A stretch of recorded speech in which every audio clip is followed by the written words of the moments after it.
you all so much for coming tonight. I know how valuable your time is, and so the fact that you are willing to share it with us is incredibly special. So I want to preface this by the development of Buckeye took basically the last 10 years to develop. It started when I was pregnant with Camden, who will be almost 11. I have read a library on education and childhood development. Our curriculum is based on hard science and the most modern research on how to optimize education for the world that our children are facing today, which of course is very different than when we were kids. This is us. You know, I traveled all over the country. I visited many models, many schools. Thank goodness I was introduced to Brightworks in San Francisco, founded by Gaber Tully, who is the man behind me doing the peace sign. In 2017, Brightworks was named one of the top 14 most innovative schools in the world. I think Buckeye would have been on that list had we been invented by then. I inserted myself into Gaber's life, and he is now one of my best friends and one of my most powerful mentors. So here is a picture of my very first mentor in this space, and some of you will recognize him. Some of you were as close to him, if not more so than I. This is Craig Limbaugh, who was an educator in Effingham County for many decades. He is the founder of the CEO program, and Buckeye very much resembles CEO. We just start at 3 instead of 17. So we're very much a blend of the Brightworks Institute in San Francisco and the CEO program here in Effingham. Now, Craig was my biggest supporter, my first board member. Sadly, we lost him in 2019 to pancreatic cancer, or I can almost guarantee he would be here with us this evening. I'm sure he's here in spirit. So Craig wrote a book, and it was called Things You Wish You Knew Yesterday. And in that book, there's a chapter on the Buckeye. And of course, I had read Craig's book when it came out. Niall and I are actually highlighted in a different chapter. But I was in Miami. Camden was 6 years old, and I was deep in research for developing what would eventually become Buckeye Friends School. And I read this chapter again, and when I did, I knew immediately that Buckeye had to be the name for the school in honor of Craig and what he talks about in this chapter. So in this chapter, Craig discusses how he taught every grade, K through 12, and although he enjoyed them all, often his favorite was teaching the littles. Before about halfway through second grade, when kids have unbridled enthusiasm and passion for learning, we have yet to educate them that raising your hand if you don't have the perfect answer is a bad thing to do. So if you ask a group of 6-year-olds to define mitochondria, probably every hand in the room will go up. They're gonna have a go at it because they are so passionate about learning. And Craig would say that often on a special day, one of the kids would come in from recess and they would pull a dusty Buckeye seed out of their pocket and they would give it to him as a gift of incredible meaning. And what they would say to Craig, and although I'm gonna articulate it a little bit better than a 6-year-old, is they would say, "Look what I found." Like, this is the coolest thing. This is the coolest thing. If you shine it, it just gets shinier. If you put it in your pocket, it will bring you good luck. And the best thing of all, this is a seed. If you plant it, it will grow into a tree. And you can climb in the tree, you can play in the leaves. You could even put a tire swing in it. Like, this is the greatest thing. And he says that what we do to kids and what we say to kids systematically over their 12 years of institutional education, and although we try to say it kindly, we say, yeah, thanks, but no thanks. Every day you guys are coming in with some great thing. I got a drawer full of them. You wanna see them? It's brown. I don't care how much you shine it. It's always going to be brown. Good luck's a superstition, and if you plant that thing, chances are it won't grow. And if it does grow, do you have any idea how long it will be before it's a tree you can climb in? And a tire swing? What do you know about tire swings? Where are you going to get the rope? How are you going to hang the tire? Do you have any idea the kind of liability you'll be introducing into our lives by putting that thing up? He says, and we say, if you were really smart, you would know this is not something to get excited about.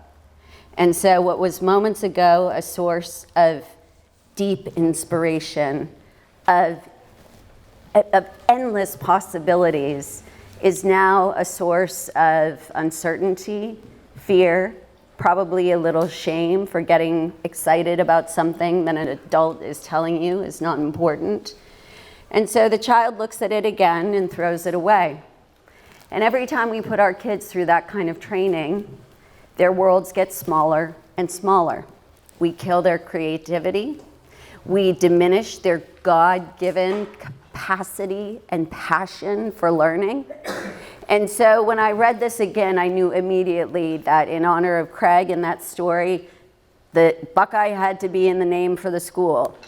Camden was sitting across the table from me, and I said, babe, Buckeye's got to be in the name. What are we going to call this school? She immediately, without skipping a beat, said, Mom, we should call it Buckeye Friends and Family because we all love each other so much. And I said, girl, you just nailed it. Buckeye Friends School, and that's what we went with. And as you can see, and this is on the back of all of our t-shirts, it's Craig's challenge. And he challenges everybody to not ever let anyone take your Buckeye away, to plant it, to grow it, to enjoy whatever comes of it. And that's what we're working to do here at Buckeye Friends School. So what makes Buckeye so special? So as I said, after 10 years of research, I could probably go on for a few days about this, so I'm just gonna highlight some of the bigger things. One of the major things is that we entrust and we empower our kids to have agency over their own learning and their education. We allow them to pursue and study the things that they are passionate about in a loving, supportive environment that encourages mistakes, encourages failure, which builds their confidence. It makes them incredibly brave. It makes them willing to push themselves, to challenge themselves, to think outside of the box, to go beyond what they believed they were capable of. Why do we prioritize mistakes? Because, does anybody here play an instrument or a sport? There's no shortcut, right? You have to fail over and over and over and over and over again in order to acquire a difficult skill. And you know, the fact that humans learn from their mistakes is not a cliche. It's actually the optimum way for the human brain to work. Otherwise, I could sit down and play like Mozart right now if I so felt like it. Or be a surgeon, or a nuclear scientist. Hard skills take work. So I cannot say enough about this group of humans, and please disregard me on the end. I'm talking about our co-learners, our co-creators, our teachers. I don't know how we got so blessed as a community to find these people. We have some of the best teachers on the planet under this roof. They're incredible. And when people hear that Buckeye doesn't have textbooks, we don't have grades, we don't have homework, there's often a huge misconception that, oh wow, that must be much easier for the students and the teachers. I can assure you it is the exact opposite. Most of us out here are parents, and you know what it's like. It doesn't come with a playbook. It comes with a lot of trial and error and working together to evolve, and that's what these people do every day. They put in extraordinary work. They have a high level of trust in our kids and vice versa. So why doesn't Buckeye have grades? Well, if the only goal is to get an A, then kids will only do what it takes to get an A. They will not challenge themselves further. They will not think outside the box. They will not do anything that jeopardizes getting that A. And think of just, look at all these other opportunities that they can have. With self-directed learning, our kids are allowed, they can go down rabbit holes. They can follow trajectories of something that really interests them and do a deep dive. It's all learning.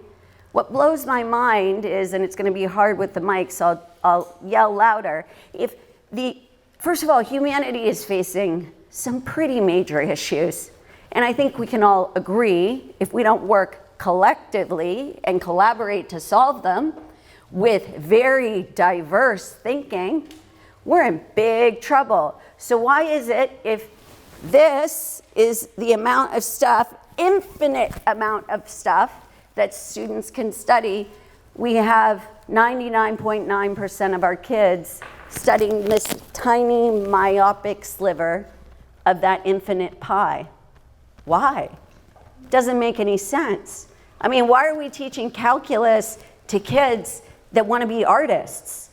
I mean, if you want to be an engineer, by all means, that's great. But if you're doing it just because it looks fancy on a resume or on your parents' resume, seems like a big waste of time. And so a lot of parents will say to me, well, you know, I was raised in the industrial model of education, the institutional factory model of bells and classes and textbooks and grades and GPAs. It was good enough for me. Why isn't it good enough for my kids? Well, I can tell you, that crazy phone up there in the corner, I had that phone when I was a kid, and you know what? It worked just fine. But we got the push button, and then the other fancy push button, then the cordless, then the answering machine. Oh my goodness, did he call? Did he not call? It was finally, that question was answered. And then here, the evolution of the cell phone. Who here still has a Nokia that doesn't text, doesn't take pictures? Anyone here got a flip phone? Who here has a smartphone with internet technology? Why do we all have that? Because we are keeping in pace with the marketplace and making ourselves relevant to the modern age. So if we all unanimously accept the evolution of the phone, why do we tolerate the sloth-like evolution of our schools? Now, this picture was taken in the year of 1960. This is 2019. These classrooms look an awful lot alike for 60 years, don't you think? And they operate in almost exactly the same way. Now, ironically too, that's a New York Times article, should students be getting mental health days off from school? You want to know why? Because they're not doing well. So when we dropped social media in 2010, the social emotional well-being of our children tanked because we're not preparing them for these technologies. Now, 3 weeks ago, I would have spent the rest of this talk discussing social media, discussing the industrial age model of schooling that we continue to hold on to, even though we're no longer in the industrial age. But 3 weeks ago, I discovered something called ChatGPT. Anybody heard of it? It's coming. Oh, is it coming? And it is coming fast. So I'm going to play ChatGPT for a minute. I am OpenAI. I am a free application. I am the fastest growing application in human history. I have over 100 million users in less than 3 months. It would be quadruple that, except we have capacity issues that I can assure you will be solved very quickly. I can write in almost every language, whether you want an essay, a book, a news story, a hiring ad, you name it. I write code quite effectively in every language, every coding language. I passed the MIT entrance exam all on my own. My dialogue is generative. Meaning if you ask me the same question, you are likely going to get a different answer because the internet is changing exponentially fast. And when I go out looking for the answers that you are seeking, I generate that stuff in real time. I am not detectable as non-human. I will wipe out whole industries of jobs. I will make many degrees obsolete. I will change almost every industry on the face of the earth. And I will be a huge opportunity for humans who understand and know how to work with me. I learn and evolve at an exponential pace, and competition with me on things that I do better than humans is futile. So, what does that mean for schools today? I can tell you, and businesses. I mean, this dropped the last week of November. And so how quickly this landscape is going to change is just like unbelievable. Many schools are scrambling to ban this technology. That's not possible. Or they're trying to get kids to start writing longhand, which, I mean, is just, first of all, so foreign. These are digital natives. They don't know how to do that. And second of all, they can just buy a robot to do it for them. Like, we cannot beat this.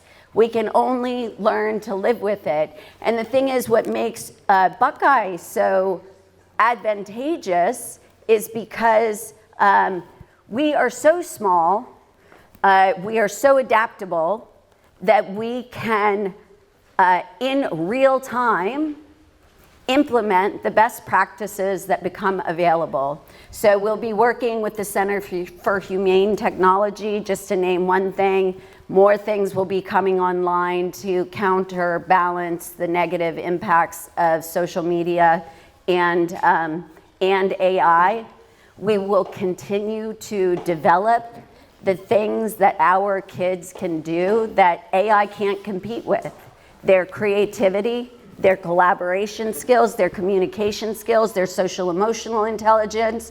Look at that workspace behind you. Do you think that ChatGPT can build a 3-story rocket ship?